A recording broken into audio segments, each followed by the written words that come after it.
Hey, welcome to D-Lab. Terry here, CEO. And what am I working on today?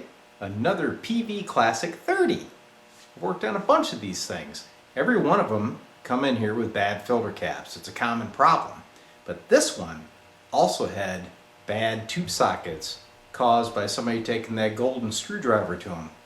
Now that is a real problem. Let me show you how to remedy it. So here's the guts of the Peavey Classic 30 amp. As you can see, it's circuit board based, which is not one of my favorite things, but it is what it is, right? So I've already changed out the filter caps. I covered this in a previous video. These things are glued down to the board, so it's kind of tricky to get them out. Now this one, I cut the coating off the two main filter caps, and these two luckily just popped right up because the adhesive didn't get underneath of them. Anyway, if you want to see how that's done, you can watch the other video. Now this one, we got another problem. It's called tube sockets. So here's the tube sockets up close. You can see their PC mount, all right? So the issue with this amp is one of his preamp tubes would intermittently light the heater. One of his output tubes had a bad grid connection, so it would do a thermal meltdown due to loss of negative bias, all right? So if you inspect these pins here, you can see that one right there. I hope you can see it. It's kind of mangled. It's bent in, okay? And the reason is obviously the guy lost connection, so he took the tweaker in there, tweaked the pin to try to get connection again. Now, I know there's a lot of videos out there that say that that's an okay practice, but at D-Lab, it's not, okay? Here's why. This is metal, right? It's spring metal, and it clamps onto the tube pins. What happens is over time, the metal fatigues, and it loses that spring tension. So when you get in here and you tweak that, like this one for instance, you've lost that clamping action because that piece of metal is interfering. The other thing you have to remember is once metal flexes and then is pushed back in the position, you get little micro fractures in that metal, and it makes it weaker yet, okay? So the best thing to do is change the socket. Alright, so at this point, I hope I've convinced you that the best practice is to change out the socket. Now this is no easy task, because the first problem is finding that socket, okay? Hopefully you could get a hold of Peavey and get them that way, and that'd be lovely. But if you can't, I'm going to give you an option, because I found it. Let me show you. So you ready for this? Here's your answer. These are provided by the tubedepot.com. This is the part number SK-9PIN-PC2, and these are a high temp polymer PC mount socket, okay? And they are actually the perfect height, but there's a pin spacing issue, and I'm going to show you how to overcome that.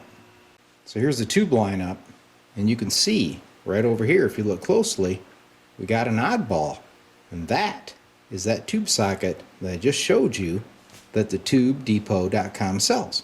Installed, right? I had to do that because I didn't want to present this to you guys and find out it doesn't work and look like an idiot.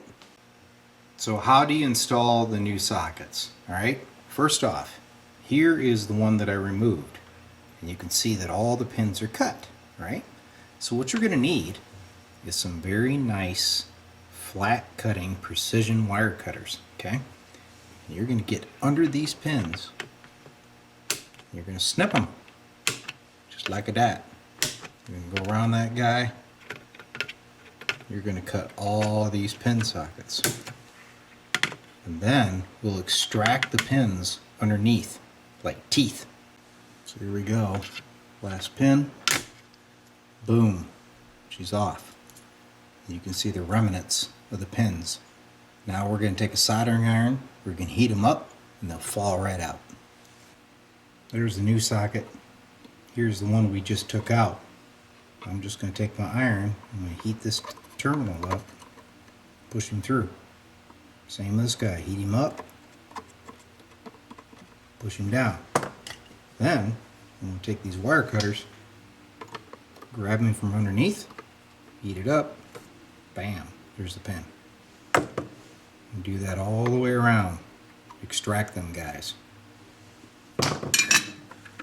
There's all the pins. The next thing, take a little bit of solder wick.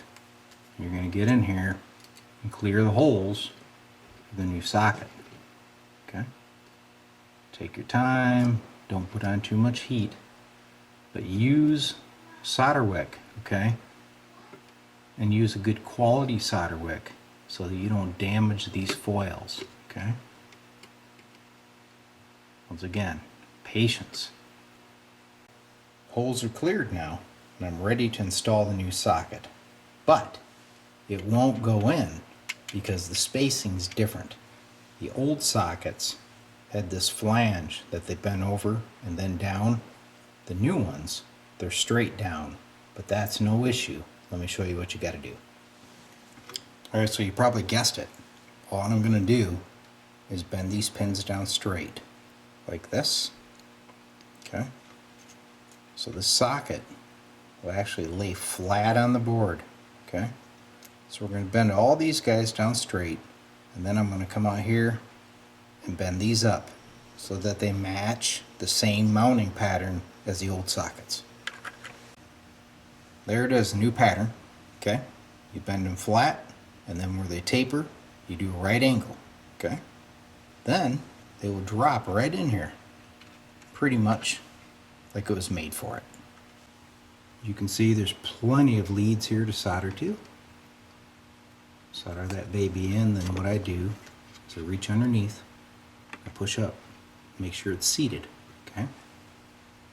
Then I'll go around, solder up the rest of the pins, and then we'll clean up the rosin and the other contamination that you see there.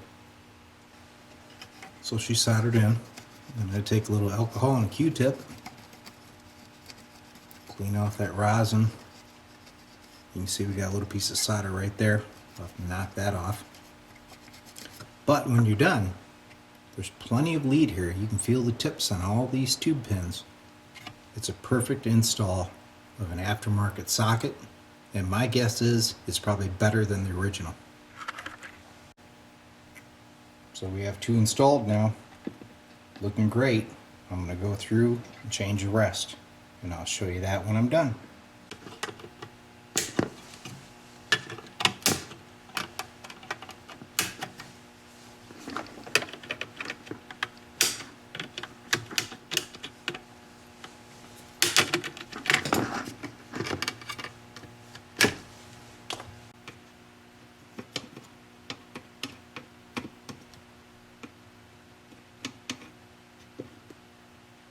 You can see once you get going, it goes pretty quick. Those pins are ready to fall right out. Just have yourself some good lighting. Take your time. Don't expect any miracles, right? It'll all come together.